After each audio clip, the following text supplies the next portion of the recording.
Hello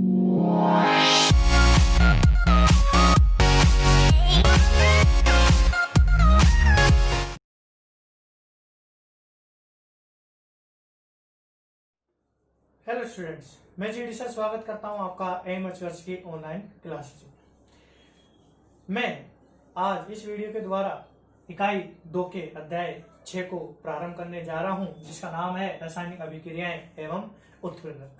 इस class में हम बात करेंगे कि रासायनिक अभिक्रियाएं क्या होती हैं, रासायनिक अभिक्रियाओं को समीकरणों के माध्यम से किस प्रकार से लिखा जाता है, और इसके अंतिम भाग में हम बात करेंगे कि उत्प्रेरक क्या होते हैं, उनके प्रकार क्या हैं और उन्हें किसी रासायनिक समीकरण में किस प्रकार से लिखा जाता है तथा किसी रासायनिक अभिक्रिया के लिए उत्प्रेरक का क्या महत्व है। इन सभी बातों की चर्चा हम इस अध्याय में करेंगे।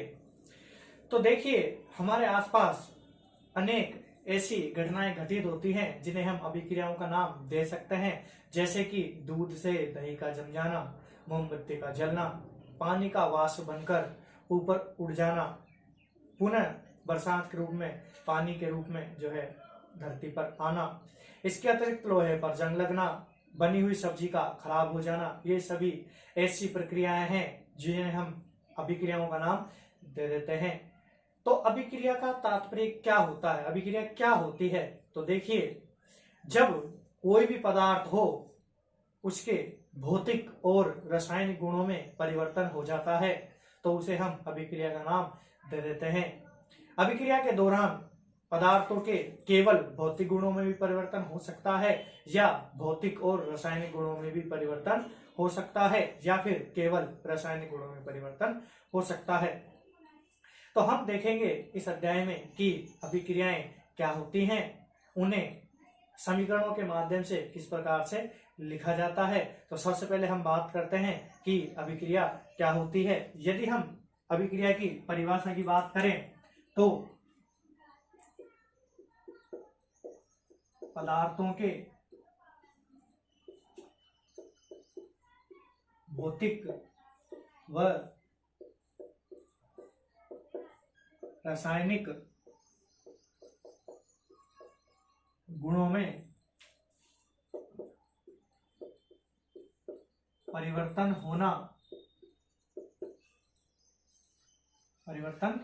होना अभिक्रिया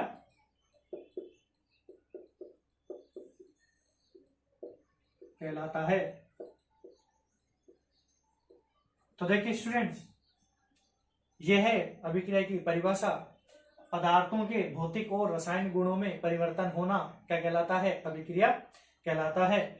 तो हमने परिभाषा में देखा कि यदि पदार्थों के भौतिक और रासायनिक गुणों में परिवर्तन हो जाते हैं तो हम उसे अभिक्रिया का नाम दे देते हैं। तो हम यहाँ से देख सकते हैं कि पदार्थों में दो प्रकार के परिवर्तन होते हैं, भौतिक और रासायनिक। पदार्थों के जो गुण होते हैं उनमें दो प्रकार के परिवर्तन हो सकते हैं, भौतिक और रासायनिक। तो हमारा इस अध्याय का अगला चैप्टर, वो अगला टॉपिक यही होगा, भौतिक परिवर्तन। तो आइए देखते हैं हम कि भौतिक परिवर्तन क्या होते हैं। तो देखिए स्टूडेंट्स, भौतिक परिवर्तनों से तात्पर्य होता है अवस्था से। अवस्था, जिसके बारे में आप छोटी क्लासों में पढ़ चुके हैं कि अवस्था क्या होती है। इसके अतिरिक्त उसके ताप, दाब, कभी कभी रंग, सामान्यतः ऐसा नहीं होता है, आदि में जो है परिवर्तन हो जाता है, तो इसे हम भौतिक परिवर्तन कहते हैं। तो हम परिभाषा की बात करते हैं, भौतिक परिवर्तन क्या होता है।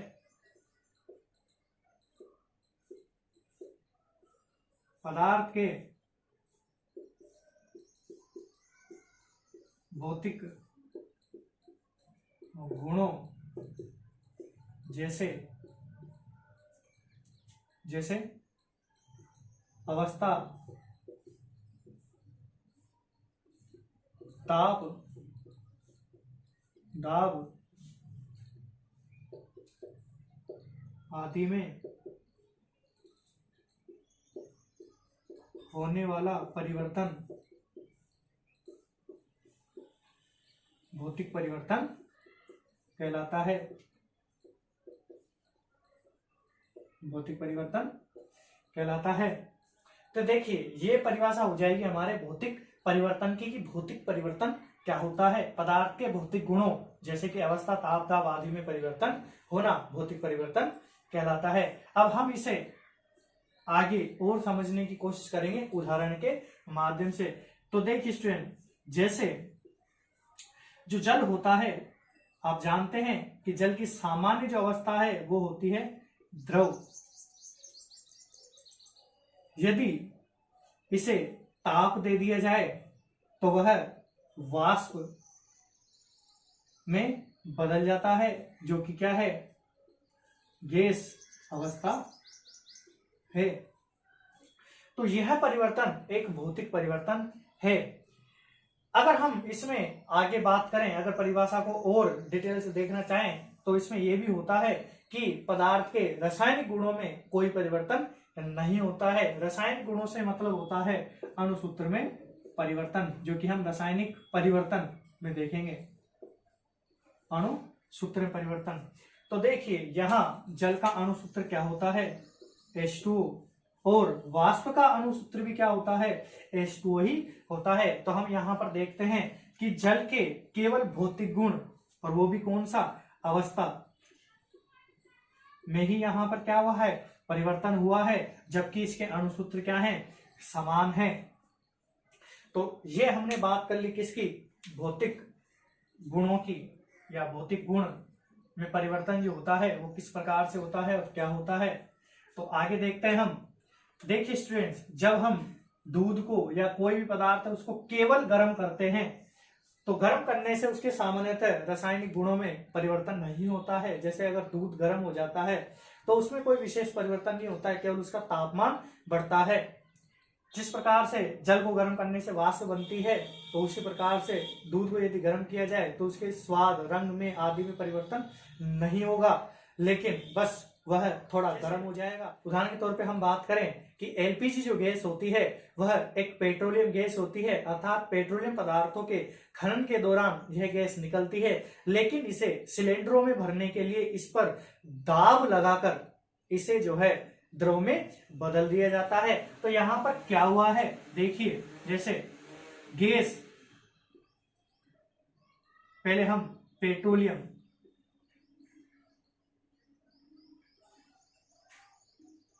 गैस की बात करते हैं, जो कि प्रारंभिक अवस्था में कौन सी होती है, गैस। ये वही गैस है दोस्तों जिसे हम जो है सिलेंडरों में, घरों में इस्तेमाल करते हैं, लेकिन जो है जब हम इसे पेट्रोलियम खानों या जो कुएं होते हैं उनसे निकालते हैं तो वह गैस अवस्था में होती है। इस गैस अवस्था पर अत्यधिक दाब लगाकर इसे किसमें बदल दिया जाता है, लिक्विड में बदल दिया जाता है। तो इसका पेट्रोलियम गैस से नाम बदलकर क्या रख दिया जाता है, फिर एलपीजी अर्थात द्रवित पेट्रोलियम गैस, यह नाम इसका हो जाता है। क्योंकि दाब लगाने से ये जो गैस अवस्था है इसकी, वह गैस अवस्था किसमें परिवर्तित हो जाती है, द्रव में परिवर्तित हो जाती है। इसी प्रकार से हम अन्य उदाहरणों की बात करें तो जैसे देखिए मोम, जो मोम है वह सामान्यतः ठोस अवस्था में रहता है, लेकिन यदि हम इस पर ताप लगा दें तो यह भी किसमें परिवर्तित हो जाता है, द्रव में रहेगा मोम ही, लेकिन उसकी अवस्था क्या हो जाएगी, चेंज हो जाएगी, और वह द्रव में परिवर्तन जो है हो जाएगा, इसका द्रव में परिवर्तन हो जाएगा। तो देखिए हमने यहां पर देखा कि पदार्थ के भौतिक गुणों जैसे कि अवस्था, ताप, दाब आदि में परिवर्तन होना, ये भौतिक परिवर्तन कहलाता है। इसी के साथ ही भौतिक परिवर्तनों के कुछ गुण और भी हैं, जैसे कि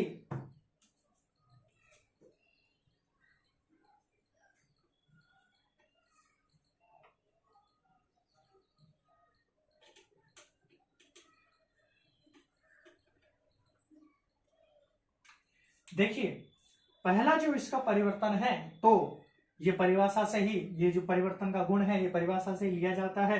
तो पहला गुण क्या होगा कि भौतिक परिवर्तन के दौरान पदार्थों के केवल भौतिक गुणों में परिवर्तन होता है, भौतिक गुणों में गुणों में परिवर्तन होता है। तो ये जो परिवर्तन होगा इसके दौरान भौतिक गुणों में परिवर्तन होगा, जो कि हम देख चुके हैं कि भौतिक गुण अवस्था, ताप, दाब आदि होता है। अगर हम दूसरे पॉइंट की बात करें तो दूसरा पॉइंट क्या होता है कि पदार्थ में जिस कारण से परिवर्तन हो रहा है यदि हम उसे हटा दें तो उसकी प्रारंभिक अवस्था प्राप्त हो जाती है। तो परिवर्तन का कारण हटाने पर प्रारंभिक अवस्था प्राप्त हो जाती है। तो यह क्या हो जाएगा, इसका दूसरा पॉइंट होगा। तो देखिए इसको समझ लेते हैं, इस पॉइंट को। परिवर्तन का कारण हटाने पर प्रारंभिक अवस्था प्राप्त हो जाती है। जैसे अभी हमने बात की थी मोम की, तो मोम जो है ठोस अवस्था में होता है। यदि हम इसे गर्म कर देते हैं, यदि हम इसे गर्म कर देते हैं तो यह द्रव अवस्था में बदल जाता है। यदि आप इसे वापस से कमरे के ताप पर छोड़ देते हैं तो यह पुनः किस में परिवर्तन हो जाएगा, ठोस में परिवर्तन हो जाएगा। तो इसे ही हम क्या कहेंगे, प्रारंभिक अवस्था का प्राप्त होना कहेंगे। या जैसे अभी हमने बात की कि जो जल होता है यदि उसे गर्म किया जाता है, जल को यदि गर्म कर दिया जाता है तो वह वाष्प में परिवर्तन हो जाता है। लेकिन यदि वाष्प को, कहने का तात्पर्य यह है कि गर्म करना या जो हम ताप दे रहे हैं यदि हम उसको हटा दें या इसे वापस से ठंडा कर दें तो यह पुनः किसमें परिवर्तित हो जाएगा, जल या द्रव में परिवर्तन जो है इसका हो जाएगा। तो इसे हम क्या कहेंगे कि यदि जिस कारण से पदार्थ की भौतिक अवस्था में परिवर्तन हो रहा है उसे अगर हटा दिया जाए तो उसकी प्रारंभिक अवस्था प्राप्त हो जाती है। ये हमारे भौतिक परिवर्तन का दूसरा गुण होगा। यहां देखिए स्टूडेंट्स, तीसरा पॉइंट क्या होगा, ये जो परिवर्तन होते हैं ये अस्थायी प्रकार के होते हैं। किस प्रकार के होते हैं, अस्थायी प्रकार के। अब अस्थायी से क्या तात्पर्य है, अस्थायी से तात्पर्य है कि भौतिक परिवर्तन के दौरान पदार्थ में जो भी परिवर्तन होता है वह अस्थायी, या कहने का तात्पर्य होता है कि क्षणिक प्रकार का होता है, वह कुछ समय तक ही रहता है। और अगर अवस्थाएं वापस से हटा दी जाएं या फिर जिस कारण से परिवर्तन हुआ है अगर वो हटा दें तो वह प्रारंभिक अवस्था में प्राप्त हो जाता है। तो हम इसे क्या कहेंगे कि जो परिवर्तन हो रहा है वह अस्थायी प्रकार का, स्थायी प्रकार का नहीं है, वह पुनः जो है उस अवस्था में आ सकता है। अगला पॉइंट देखिए स्टूडेंट्स, अगला पॉइंट है कि कोई नया पदार्थ नहीं बनता है, नहीं बनता है। भौतिक परिवर्तन ऐसा परिवर्तन होता है जिसके दौरान कोई भी नया पदार्थ नहीं बनता है। अब वैसे देखने में दोस्तों आपको ऐसा लगेगा कि जब जल से वाष्प बनती है तो ये नया पदार्थ बन गया, लेकिन नए पदार्थ से यहां तात्पर्य है कि इसके अणुसूत्रीय परिवर्तन होके कोई नया रासायनिक पदार्थ बने। जैसे कि यहां पर अगर जल का फॉर्मूला H2 होता है तो वाष्प का फॉर्मूला भी H2 ही होता है। तो हम यहाँ पर कह सकते हैं कि यहाँ पर किसी भी प्रकार के नए पदार्थ का निर्माण नहीं हुआ है। नए पदार्थ का निर्माण यदि होता तो वह स्थायी प्रकार का होता। तो यह क्या है, एक ऐसा परिवर्तन है जिसमें कोई भी नया पदार्थ नहीं बना है। इसी बात को हम मोम के उदाहरण से समझ सकते हैं। यदि हम मोम की बात करें तो मोम केवल पिघलता है जिससे उसकी केवल अवस्था में परिवर्तन होता है, उसके रासायनिक गुणों में परिवर्तन नहीं होता, जिसके कारण कोई भी नया पदार्थ नहीं बनता है। तो ये भौतिक परिवर्तन के कुछ पॉइंट्स हैं जिनके बारे में क्वेश्चन पूछा जा सकता है। यहां से क्वेश्चन इस प्रकार का पूछा जाएगा कि भौतिक परिवर्तन क्या होते हैं तथा इसकी विशेषताएं बताइए। तो यह 4 विशेषताएं जो है भौतिक परिवर्तनों की होती है। तो परिभाषा हम एक बार और देख लेते हैं। पदार्थों के भौतिक गुणों जैसे अवस्था, ताप, दाब आदि में जो परिवर्तन होता है तो उसे हम भौतिक परिवर्तन कह देते हैं। साथ ही भौतिक परिवर्तन के दौरान या इस परिवर्तन के दौरान जो है रासायनिक गुणों में कोई परिवर्तन नहीं होता है, तो इसे हम जो है क्या कह सकते हैं, भौतिक परिवर्तन कह सकते हैं। और ये 4 पॉइंट भी आपको याद होने आवश्यक है। इसी के साथ ही हमें उदाहरण भी याद होने चाहिए। तो हमने एक उदाहरण तो ये देख लिया है, इसके साथ ही हमने दूसरा उदाहरण किसका देखा, मोम का देखा। इसके अलावा जो लोहा होता है, यदि आप उसे जो है विद्युत धारा जो है दी दें तो वह किसमें चेंज हो जाता है, लोहा किसमें चेंज हो जाता है, चुंबक में चेंज हो जाता है। लेकिन वापस से विद्युत धारा हटा देने पर वह चुंबक लोहे में पुनः परिवर्तित हो जाता है। या फिर जो चुंबक होता है, यदि आप उसे गर्म कर दें तो वह जो है पुनः अपने चुंबकत्व को खो देता है और सामान्य पदार्थ में आ जाता है। इसके अतिरिक्त किसी भी पदार्थ का जो गर्म करना है, गर्म करना, या फिर हम बात करें किसी भी पदार्थ का कटना, जो है किस प्रकार का परिवर्तन है, भौतिक परिवर्तन है। क्योंकि जब पदार्थ को काटा जाता है या फाड़ा जाता है तो उससे कोई नया पदार्थ नहीं बनता है, केवल उसका आकार, यहां पर हम आकार भी लिख सकते हैं, तो केवल उसका क्या होता है, आकार में परिवर्तन होता है। जैसे लकड़ी बड़ी है, यदि उसे हम काट देते हैं तो वो क्या हो जाएगा, उसका आकार परिवर्तन हो जाएगा, लेकिन उससे कोई नया पदार्थ नहीं बना है, तो वो भी किसमें आएगा, भौतिक परिवर्तन में आएगा। ये जो है बात आप अच्छी तरह से याद रखना स्टूडेंट, कि किसी पदार्थ का कटना या फटना जो है भौतिक परिवर्तन होता है, जबकि किसी पदार्थ का जलना रासायनिक परिवर्तन होगा। तो ये कुछ जो है पॉइंट हो गए भौतिक परिवर्तन के, और साथ ही हमने जो है उसके उदाहरणों की बात कर ली। अब हम आगे देखेंगे कि रासायनिक परिवर्तन क्या होते हैं।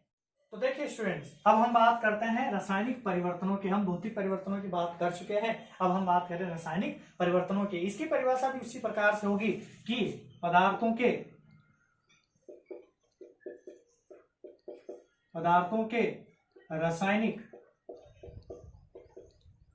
रासायनिक गुणों, जैसे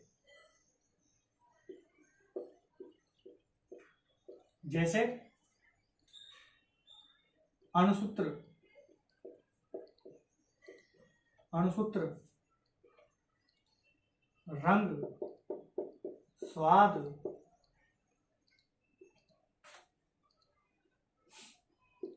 आदि में परिवर्तन होना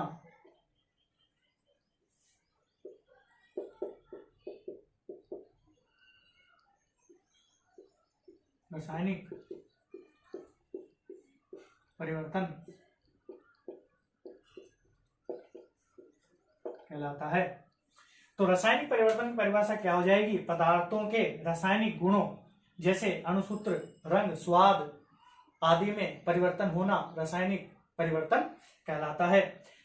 तो अब हम इसे उदाहरण के द्वारा समझने की कोशिश करते हैं। तो इसका जो है सबसे बढ़िया उदाहरण है लोहे पर जंग लगना। लोहे पर जंग लगना, तो देखिए स्टूडेंट, लोहा सामान्यतः जो है काले से कलर का होता है या चमकीले कलर का होता है, लेकिन जब इस पर जंग लग जाता है, लोहे पर क्या लग गया, जंग लग गया, तो इसका जो रंग है वह कैसा हो जाता है, भूरा या नारंगी सा जो है इस पर रंग चढ़ जाता है, या फिर इसका रंग परिवर्तन हो जाता है। तो लोहे पर क्या लग गया, जंग, और यह यहाँ पर कैसा कलर का है, काले या सुनहरे कलर का है। तो देखिए परिभाषा के अनुसार क्या होगा कि हमने क्या बात की कि लोहे पर जब जंग लगेगा तो उसका रंग परिवर्तन होगा, और परिभाषा में भी हमने क्या देखा था कि यहाँ पर रंग में परिवर्तन हो रहा है। अणुसूत्र में परिवर्तन की अगर अपन बात करें तो थोड़ी बाद में बात करेंगे, पहले हम इसको रंग को समझ लेते हैं कि देखिए यहाँ पर ये काले रंग का होता है, जब जंग लगने पर जो है इसका रंग क्या हो जाता है, परिवर्तन हो जाता है, क्योंकि इस पर भूरा जो है इसका रंग चेंज हो गया है। इसी तरह से यदि हम तांबे के जो पात्र होते हैं या तांबे की जो वस्तु होती है, अगर उसको जल के संपर्क में रख दें तो उनपे भी काली या भूरी परत, वो काली या हरी परत जो चढ़ जाती है, तो वह भी क्या होता है, एक रासायनिक परिवर्तन होता है, उसी प्रकार से चांदी पर भी काली परत का चढ़ जाना वह किस प्रकार का परिवर्तन है, रासायनिक परिवर्तन है। अब बात करते हैं हम अणुसूत्र की। तो देखिए यहाँ पर अगर हम बात करेंगे तो यहाँ पर केवल ये क्या होता है, F ही होता है, लेकिन जब जंग लग जाता है तो जो ये भूरा पदार्थ बना है यह Fe2O3 उसके साथ डॉट H2O इसमें परिवर्तित हो जाता है, तो इसे जो है हम क्या बोल देते हैं, जंग कह देते हैं। तो इस प्रकार से ये जो है इसके कुछ उदाहरण हुए। आगे जिस प्रकार से हमने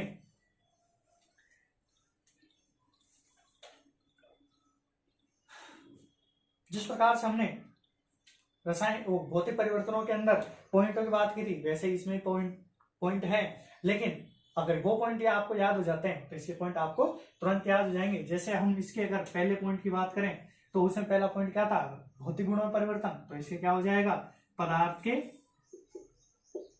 रासायनिक गुणों में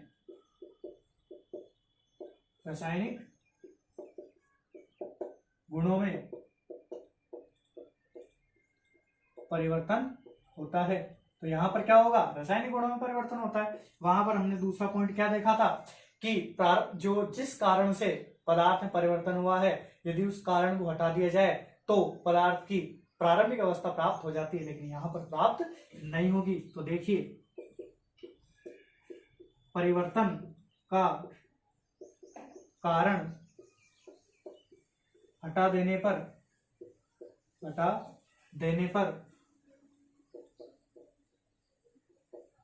प्रारंभिक अवस्था प्राप्त नहीं होती है।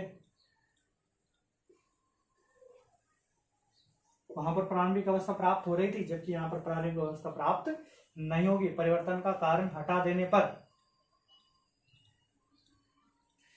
पर प्रारंभिक अवस्था प्राप्त नहीं होती है। तो देखिए यदि लोहे पर जो जंग लगा है वो किसी कारण लगा है, जल और ऑक्सीजन की उपस्थिति में रहने के कारण। यदि हम जल या वायु को हटा भी दें तो भी जंग लगा हुआ लोहा पुनः प्रारंभिक अवस्था में नहीं बदल सकता। जैसे कि अगर सब्जी जो है गलत वातावरण में रहने के कारण अगर खराब हो जाती है तो हम कुछ भी कर लें तो वो वापस से ठीक नहीं हो सकती है। तो ये परिवर्तन किस प्रकार का परिवर्तन होगा, रासायनिक परिवर्तन होगा। वहां पर हमने बात की थी कि तीसरे पॉइंट में कि जो परिवर्तन होता है वह किस प्रकार का परिवर्तन होता है, स्थायी प्रकार का परिवर्तन, वो अस्थायी प्रकार का परिवर्तन था, लेकिन यह किस प्रकार का परिवर्तन होगा, स्थायी प्रकार का परिवर्तन होगा। और चौथे पॉइंट में हमने बात की थी कि भौतिक परिवर्तन के दौरान नए पदार्थ का निर्माण नहीं होता है, जबकि यहां पर नए पदार्थ का निर्माण होगा। नए पदार्थ का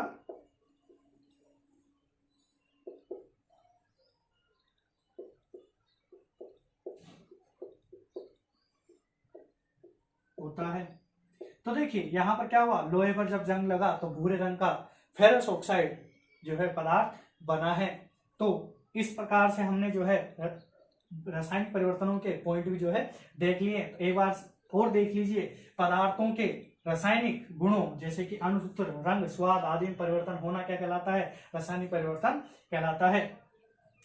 उसका उदाहरण क्या हो जाएगा, लोहे पर जंग लगना। और इसके पॉइंटों के ऊपर हम बात करते हैं तो पदार्थ के रासायनिक गुणों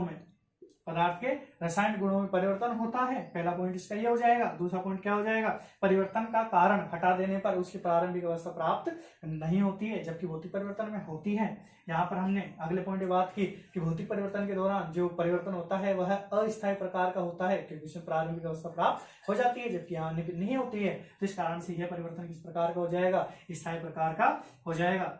अगला जो पॉइंट है वहां पर नया पदार्थ, कोई भी नया पदार्थ नहीं बनता है, जबकि यहाँ पर नया पदार्थ बन जाता है। हर रासायनिक परिवर्तन में नए पदार्थ का निर्माण होता है, क्योंकि वहां पर अणुसूत्र में परिवर्तन हो जाता है। अब हम कुछ ऐसे उदाहरणों की बात करेंगे जिसमें पदार्थ के अणुसूत्र में परिवर्तन होगा।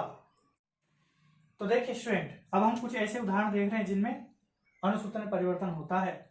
जब हम नमक को जल में मिला देते हैं तो उससे NaOH और HCl का निर्माण हो जाता है। तो यह देखो यहाँ पर क्या हुआ है, जब नमक को जल में मिलाया जाएगा तो उससे NOH जो कि एक क्षार है इसका निर्माण हुआ, और यहाँ पर क्या हुआ, यह एक अम्ल है, तो यहाँ पर अम्ल का निर्माण हो गया। तो यहाँ पर क्या हुआ है, दो पदार्थों को मिलाने पर दो नए पदार्थों का निर्माण हुआ है। तो इस प्रकार से जो है क्या हो जाता है, रासायनिक परिवर्तन के दौरान नए पदार्थों का निर्माण हो जाता है। अगर इसके अन्य उदाहरण देखें तो उसमें क्या हो जाएगा, हमने पहला उदाहरण देख चुके हैं कि लोहे पर जंग लगना,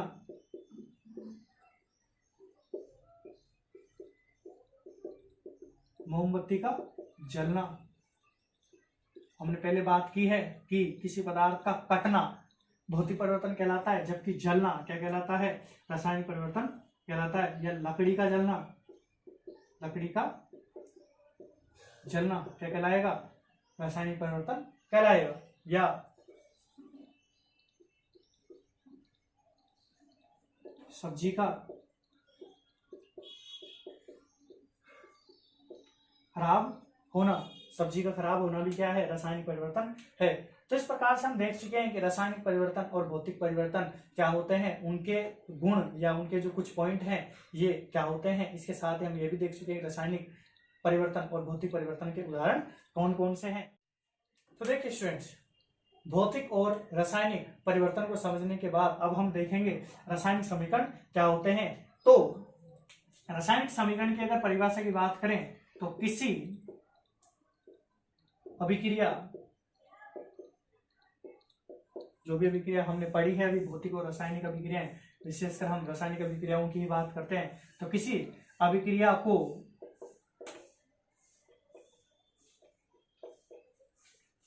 पदार्थों के प्रतीकों या अणुसूत्रों, पदार्थों के प्रतीकों या अणुसूत्रों के रूप में व्यक्त करना क्या कहलाएगा, रासायनिक समीकरण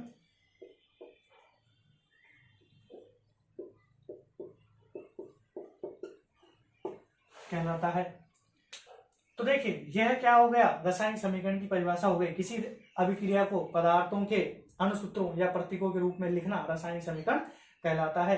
इस चैप्टर में हम आगे बात करेंगे कि रासायनिक समीकरणों किस प्रकार से लिखा जाता है, लेकिन पहले परिभाषा इसकी जो है आपको याद होना आवश्यक है कि किसी अभिक्रिया को पदार्थों के प्रतीकों और जो अणुसूत्र हैं उनके रूप में लिखना क्या कहलाएगा, रासायनिक समीकरण कहलाएगा। देखिए जैसे जल में नमक डाला तो जो भी परिवर्तन हुआ हम उसे क्या करेंगे, अभिक्रिया के रूप में या समीकरण के रूप में लिखेंगे। तो यह समीकरण से ही पता चलता है कि उससे क्या बनता है, ऐसे हमको पता नहीं चलता है। अगर आप याद रख लेते हैं, जैसे इससे एक क्षार और अम्ल बनेगा तो इसको हम क्या करेंगे, इसके अणुसूत्रों के रूप में व्यक्त करेंगे। तो जल का अणुसूत्र क्या होता है, H2O, और नमक का अणुसूत्र क्या होता है, NaCl। जो क्षार बनेगा वो क्या हो जाएगा, NaOH, और अम्ल जो बनेगा वो क्या हो जाएगा, HCl। तो यह क्या है, अभिक्रिया, और यह क्या है, इस अभिक्रिया का रासायनिक समीकरण। तो किसी अभिक्रिया को, जैसे कोई अभिक्रिया है तो हमने इसको क्या कर दिया, पदार्थ जो भी है इसमें उसके अणुसूत्रों के रूप में लिख दिया है, तो अब इसे हम क्या बोलेंगे, रासायनिक समीकरण बोलेंगे। अब ये समीकरण मैंने किस प्रकार से लिखा और यह किस प्रकार से लिखा जाता है, तो इसकी बात हम आगे करेंगे। तो अभी तक हमने क्या बात की कि रासायनिक समीकरण और रासायनिक समीकरण क्या होते हैं, भौतिक परिवर्तन क्या होते हैं, रासायनिक परिवर्तन क्या होते हैं। अब तक का जो पढ़ाया गया है उसमें से कौन कौन से क्वेश्चन पूछते हैं, तो वो देखिए यहाँ से क्वेश्चन ऐसा पूछा जा सकता है, भौतिक परिवर्तन क्या होता है, उदाहरण से समझाइए। रासायनिक परिवर्तन क्या होता है, उदाहरण से समझाइए। या फिर सबसे बढ़िया और मोस्ट क्वेश्चन यहाँ से बनता है, रासायनिक परिवर्तनों और भौतिक परिवर्तनों में अंतर लिखिए और उदाहरण भी जो है उसके दीजिए। इस प्रकार का जो है क्वेश्चन भी आपसे पूछा जा सकता है। इसके अतिरिक्त आपसे पूछा जा सकता है कि रासायनिक परिवर्तन क्या होते हैं, तो ये परिभाषा हो जाएगी और आप इस उदाहरण के द्वारा इसको समझा सकते हैं। तो यहाँ पर जो भी लिखवाया जा रहा है आपको उसको याद होना बहुत जरूरी है, क्योंकि जब एग्जाम में परिभाषाएं पूछी जाएंगी तो वहां पर आपको ये परिभाषाएं लिखनी पड़ेगी, साथ ही ये उदाहरण भी वहां पर लिखने पड़ेंगे। तो इसके लिए आप इस वीडियो को देखते समय कॉपी आपके पास रख सकते हैं और उससे जो है लिख सकते हैं, या फिर आप जो भी परिभाषा लिखी जाती है उसका स्क्रीनशॉट भी ले सकते हैं। इसके अतिरिक्त अगर आपको इस चैप्टर के नोट्स चाहिए तो आप जो वीडियो की जो डिस्क्रिप्शन है या फिर आप कमेंट में लिख दीजिए कि आपको नोट्स चाहिए, तो मैं वहां पर जो है नोट्स जो चैनल पे उपलब्ध हैं टेलीग्राम चैनल पर, उसकी लिंक मैं आपसे शेयर कर दूंगा, या फिर इसके डिस्क्रिप्शन में आपको जो है चैनल की जो है लिंक मिल जाएगी। आप उस पर जाकर इस चैप्टर के नोट्स या जो भी परिभाषाएं उदाहरण लिखे गए हैं या अन्य चैप्टर के जो नोट्स हैं साइंस और बायोलॉजी से संबंधित, उनके नोट्स आप वहां से प्राप्त कर सकते हैं। तो हम आगे बात करते हैं रासायनिक समीकरणों को किस प्रकार से लिखा जाता है। तो देखिए स्टूडेंट्स, ये रासायनिक समीकरण को लिखने के कुछ पॉइंट हैं जो हमें पढ़ने हैं। सबसे पहले पॉइंट में हम देखेंगे कि अभिकारक व उत्पाद क्या होते हैं, ताकि हमें अगला पॉइंट जो है समझ में आए। तो देखिए, इसको शॉर्ट में हम ये कह सकते हैं कि किसी अभिक्रिया में भाग लेने वाले पदार्थ, अभिक्रिया में भाग लेने वाले पदार्थ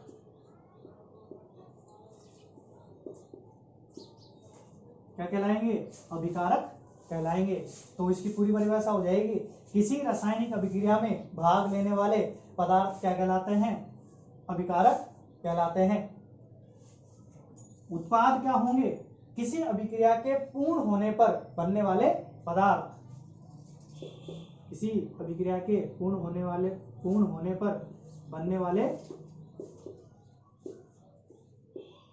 पदार्थ क्या कहलाएंगे, उत्पाद कहलाएंगे। तो ये हमारा पहला पॉइंट हो जाएगा।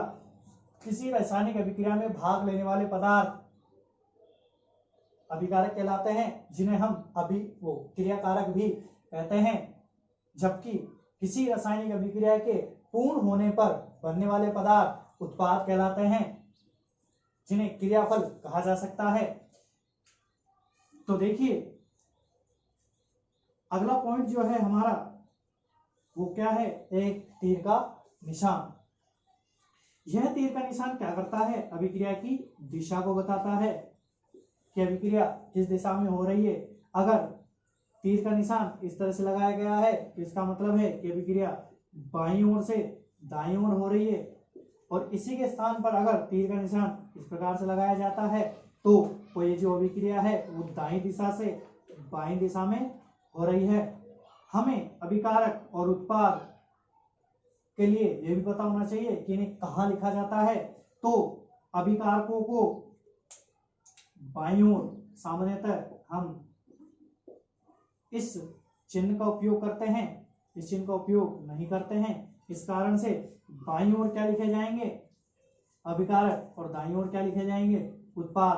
तो हमें पहले पॉइंट को लिखते समय ये बताना है कि अभिकारक अभिक्रिया में भाग लेने वाले पदार्थ होते हैं तथा इन्हें तीर के निशान के बाईं ओर लिखा जाता है, जबकि अभिक्रिया के पूर्ण होने पर बनने वाले पदार्थ उत्पाद कहलाते हैं, जिन्हें हम कहाँ लिखते हैं, दाईं ओर लिखते हैं। उसके बाद दूसरा हमारा पॉइंट हुआ कि अभिक्रिया में तीर का निशान लगाया जाता है, जो कि अभिक्रिया की दिशा को व्यक्त करता है। तो आगे देखिए, दो पॉइंट हमने देख लिए हैं। अगला पॉइंट है हमारे प्लस से। तो देखिए, यदि अभिकारक और उत्पाद एक से अधिक हों तो उनके बीच में प्लस का चिन्ह लगाया जाता है। तो देखिए, जैसे हमने अभी बात की थी H2 और O2 मिलकर जल का निर्माण करते हैं। तो यहाँ देखिए, जल केवल अकेला बनता है, लेकिन अभिकारकों की बात करें तो यहाँ क्या होगा, प्लस का चिन्ह लगाना पड़ेगा क्योंकि यहाँ दो अभिकारक हैं, इस कारण से हमें यहाँ बीच में प्लस का चिन्ह लगाना पड़ रहा है। जब हमसे ये पॉइंट पूछे जाएंगे तो हमें उदाहरण भी लिखने पड़ेंगे। तो जिस चीज का आप उदाहरण लिख रहे हैं इस प्रकार से एक रासायनिक समीकरण लिखिए, और जिस चीज के बारे में आप बताना चाहते हैं, जैसे आपको तीर के निशान के बारे में बताना है तो आप इस तीर के निशान को ब्रैकेट में या डिब्बे में बंद कर दीजिए, जिससे एग्जामिनर को ये पता चल जाएगा कि आप तीर के निशान वाले पॉइंट की बात कर रहे हैं। यदि आप उत्पादों के बारे में बताना चाहते हैं तो या तो आप इन्हें अंडरलाइन करके इनके नीचे उत्पाद अभिकारक लिख दीजिए, अभिकारक है तो अभिकारक लिख दीजिए। अगर उत्पादों के बारे में बताना चाहते हैं तो इन्हें डिब्बे में या अंडरलाइन करके डिब्बे में बंद करके यहाँ पर उत्पाद लिख दीजिए, ताकि एग्जामिनर को पता चल जाए कि आप उत्पादों की बात कर रहे हैं या अभिकारकों की बात कर रहे हैं। इस तरह से हम इनके उदाहरण लिख सकते हैं। जिस प्रकार से हमने यहाँ पर प्लस के चिन्ह वाले पॉइंट की बात की है, तो यहाँ पर हमने क्या किया, प्लस के जो चिन्ह है उसको ब्रैकेट में बंद कर दिया। इससे एग्जामिनर को पता चल जाएगा कि हम प्लस के चिन्ह की बात कर रहे हैं। इस प्रकार से हर पॉइंट में उदाहरण लिखना जरूरी है, जिससे पॉइंट मिलने की आशंका पूरी होती है या नंबर मिलने की आशंका पूरी होती है कि हमें नंबर अवश्य मिले। अगला हमारा पॉइंट है ऊष्मा से। यदि किसी रासायनिक अभिक्रिया में हम ऊष्मा दे रहे हैं या अभिक्रिया के पूर्ण होने पर उत्पाद के साथ ऊष्मा भी निकल रही है, तो हम जो है किसी रासायनिक समीकरण में इनको बता सकते हैं। ये किस प्रकार से बताते हैं वो देखिए। यदि आप किसी रासायनिक समीकरण या किसी रासायनिक अभिक्रिया को पूर्ण करवाने के लिए ऊर्जा दे रहे हैं, तो आपको क्या करना पड़ेगा, जहां आप उत्पाद लिख रहे हैं उत्पाद के बाद प्लस लगाकर आपको माइनस का चिन्ह लगाना है।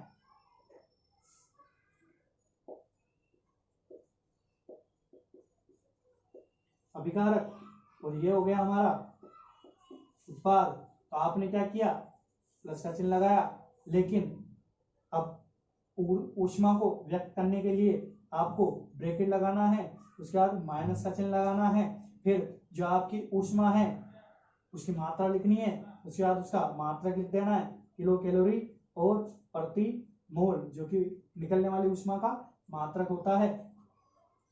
इस तरह से आप किसी रासायनिक समीकरण में ऊष्मा को व्यक्त भी कर सकते हैं।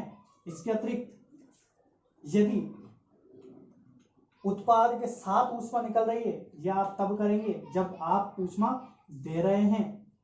इसका एक और तरीका भी है, यदि आप डेल्टा तीर के ऊपर लिख देते हैं तो इसका भी तात्पर्य होगा कि आप इस अभिक्रिया करवाने के लिए स्वयं ऊष्मा दे रहे हैं। इसी के स्थान पर यदि किसी रासायनिक अभिक्रिया में उत्पाद के साथ ऊष्मा का निष्कासन होता है, तो आपको क्या करना है, उत्पाद तक लिखना है, फिर प्लस का चिन्ह लगाना है, साथ में ब्रैकेट, या फिर यहां ब्रैकेट लगाने की जरूरत नहीं है, आप ऊर्जा की मात्रा और किलो कैलोरी लिखकर प्रति मोल लिख सकते हैं। इससे जो है आपकी इस जो है बात का पता चलेगा कि यहाँ पर उत्पाद के साथ ऊष्मा निकल रही है। तो यहाँ ध्यान देने योग्य बात यह है, यदि आप अभिक्रिया में ऊष्मा दे रहे हैं तो माइनस का चिन्ह प्रयोग किया जाएगा, जबकि किसी अभिक्रिया में यदि उत्पाद के साथ ऊष्मा स्वयं निकलती है, अभिक्रिया के पूर्ण होने के बाद ऊष्मा स्वयं निकलती है, तो वहां पर प्लस के चिन्ह का उपयोग किया जाता है। यदि हम ऊष्मा को देते हैं तो ऐसी अभिक्रियाएं ऊष्मा शोषी अभिक्रियाएं होती हैं, जबकि अगर इस अभिक्रिया में उत्पाद के साथ ऊष्मा निकलती है तो वह ऊष्मा क्षेपी अभिक्रिया कहलाती है। क्षेपी। तो इस तरह से हम कह सकते हैं कि किसी रासायनिक समीकरण में हम ऊष्मा शोषी और ऊष्मा क्षेपी अभिक्रिया को भी व्यक्त कर सकते हैं। तो आगे देखिए अगला पॉइंट, आपकी पाठ्य पुस्तक में इसके रियल एग्जाम्पल भी हैं, जहां पर ऊष्मा की मात्रा भी दी हुई है। आप इस तरह के उदाहरण भी लिख सकते हैं और बुक वाले उदाहरण को भी लिख सकते हैं। तो अगला पॉइंट है हमारा अपर एरो और डाउन एरो से। यदि उत्पाद के रूप में कोई गैस बनती है और वह गैस वातावरण में मुक्त हो जाती है, तो उस गैस के बाद आपको अपर एरो लगाना पड़ेगा, जो यह प्रदर्शित कर रहा है कि बनने वाला उत्पाद वातावरण में मुक्त हो गया है, जो कि सामान्यतः गैसों के साथ ही होता है। इसी के स्थान पर यदि आपको उत्पाद पात्र के पहनने में प्राप्त होता है तो उसके लिए आप डाउन एरो लगाते हैं।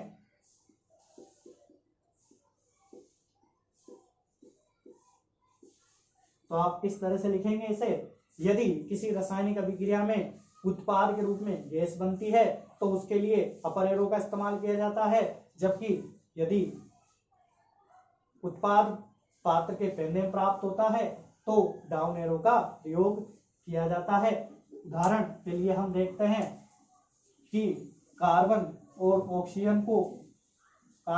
यदि ऑक्सीजन की उपस्थिति में जलाया जाए तो उससे कार्बन डाइऑक्साइड बनती है, और आप जानते हैं कि किसी पदार्थ को जलाने पर बनने वाली जो कार्बन डाइऑक्साइड गैस है वो वातावरण में मुक्त हो जाती है।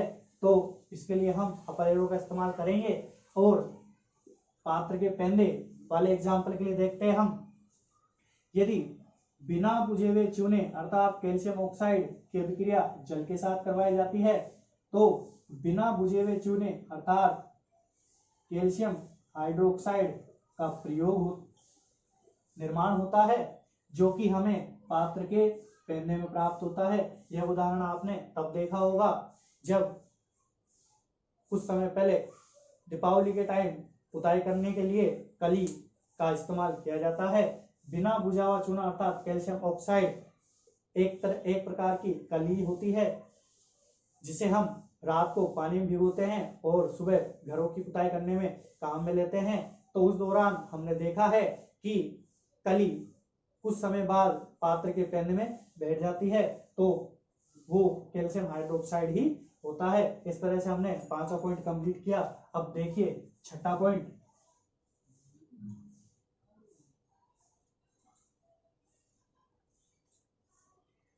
छठे पॉइंट में हम देखते हैं, यदि किसी रासायनिक अभिक्रिया में आपने ताप, दाब या किसी विशेष स्थिति जैसे कि सूर्य के प्रकाश,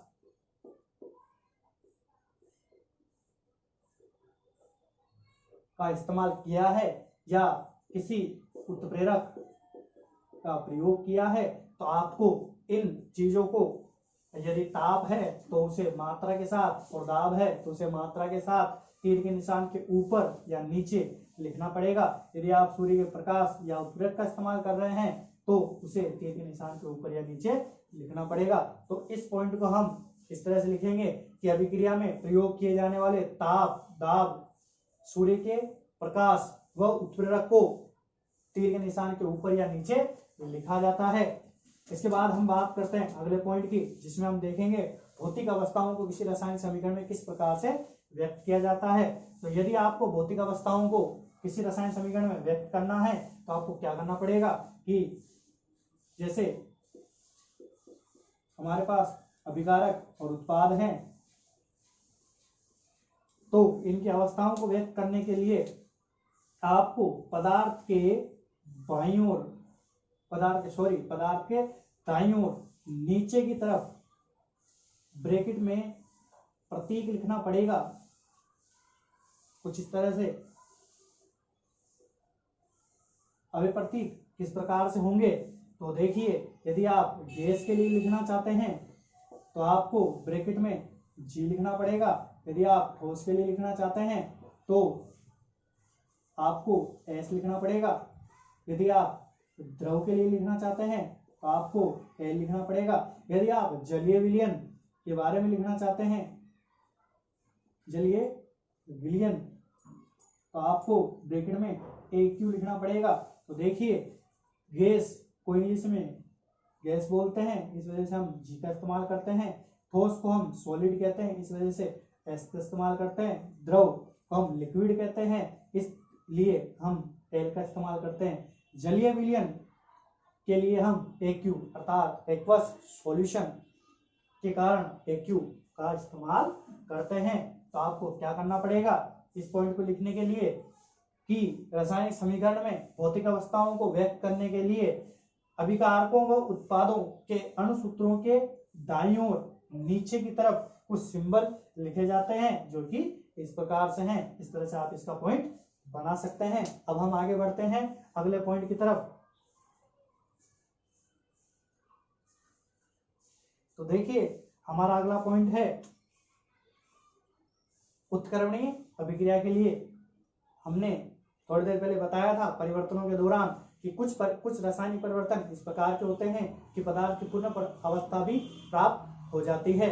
तो उसके लिए इस प्रकार के चिन्ह का प्रयोग किया जाता है जिसे हम उत्क्रमणीयता का चिन्ह याद रखने के लिए जो है इसको हम कहेंगे, ताकि आपको ये याद रह सके कि इस चिन्ह को हम उत्क्रमणीयता का चिन्ह कहते हैं। तो देखिए ऐसी अभिक्रियाएं जो कि अग्र, इस दिशा को हम बोलते हैं अग्र, और पश्च इसको बोलते हैं पश्च, दोनों दिशाओं में होती है तो उसे हम इस चिन्ह के द्वारा प्रदर्शित करते हैं। देखिए हम इसे कैसे लिखेंगे, उदाहरण के साथ देखिए। अभी हमने बात की थी कि यदि हाइड्रोजन गैस और ऑक्सीजन गैस, इनकी भौतिक अवस्थाएं भी दिखा देते हैं, को हम यदि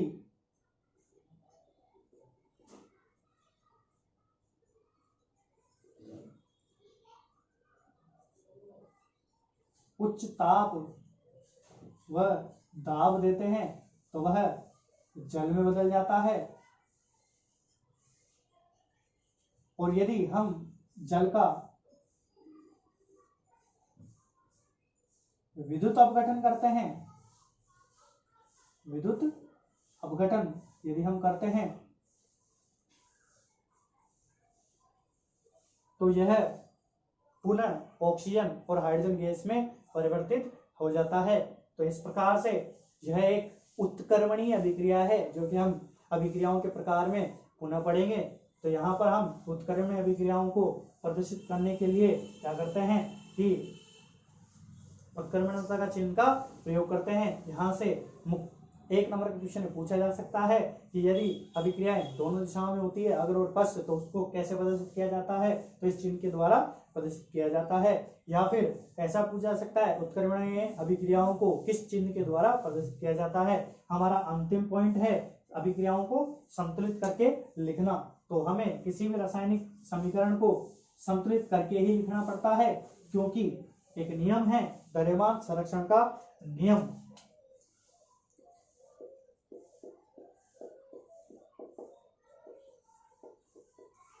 द्रव्यमान संरक्षण का नियम, इस नियम के कारण हमें किसी भी समीकरण को संतुलित करना पड़ता है। तो देखिए ये नियम क्या है। इस नियम के अनुसार ऐसा माना जाता है कि किसी रासायनिक अभिक्रिया में अभिकारकों और उत्पादों में परमाणुओं की संख्या समान रहती है, अर्थात किसी भी रासायनिक अभिक्रिया में न तो परमाणु उत्पन्न होता है न ही विनाशित होता है। इस कारण हमें अभिक्रिया से पहले और अभिक्रिया के बाद में परमाणु की संख्या समान रखनी होती है। जैसे कि हम अगर एग्जाम्पल की बात करें तो H2 गैस जो हमने ली जल बनाने के लिए और O2 गैस जो हमने ली, उनमें दो दो परमाणु हैं, और बनने वाले उत्पाद अर्थात जल में हाइड्रोजन के दो परमाणु हैं जबकि ऑक्सीजन का एक ही परमाणु है। तो देखिए यहाँ पर हाइड्रोजन के दो, ऑक्सीजन के दो, और इधर हाइड्रोजन के दो और ऑक्सीजन का एक ही परमाणु है जो कि बराबर नहीं है। लेकिन द्रव्यमान संरक्षण के नियम के अनुसार तीर के पहले और तीर के बाद अर्थात अभिकारकों और उत्पादों में परमाणुओं की संख्या समान होनी चाहिए, जो कि यहाँ नहीं है। तो इस वजह से हमें इसको संतुलित करना होता है।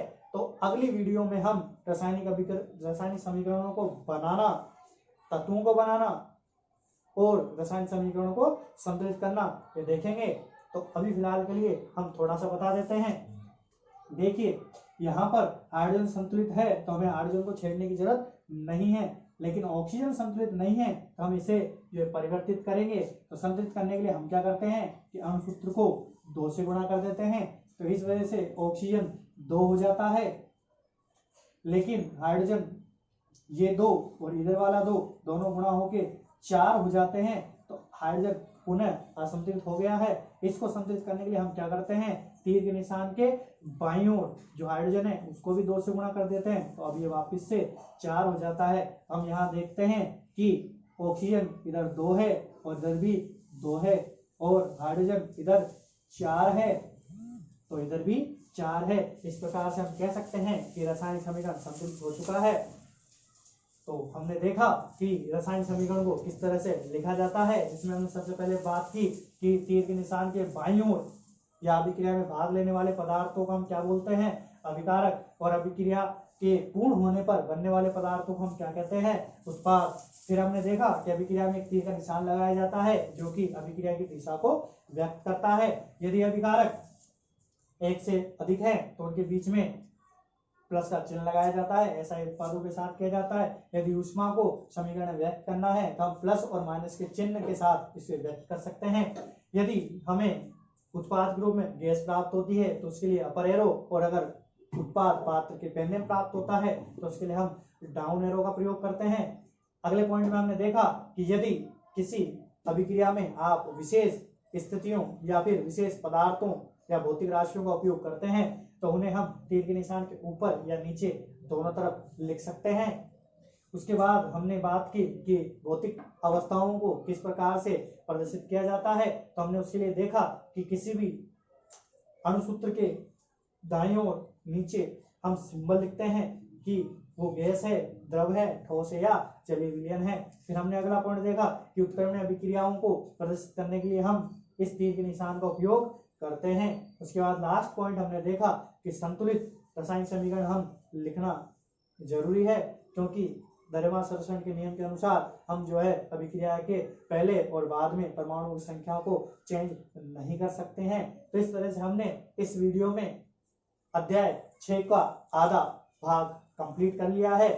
तो अगली वीडियो में हम रासायनिक समीकरणों को निर्मित करना, तत्वों को बनाना और संयोजकता निकालना, इस प्रकार की रसायन विज्ञान में काम आने वाली अनेक चीजों को देखेंगे। उसके बाद इस चैप्टर को आगे हम जो है कंटिन्यू रखेंगे।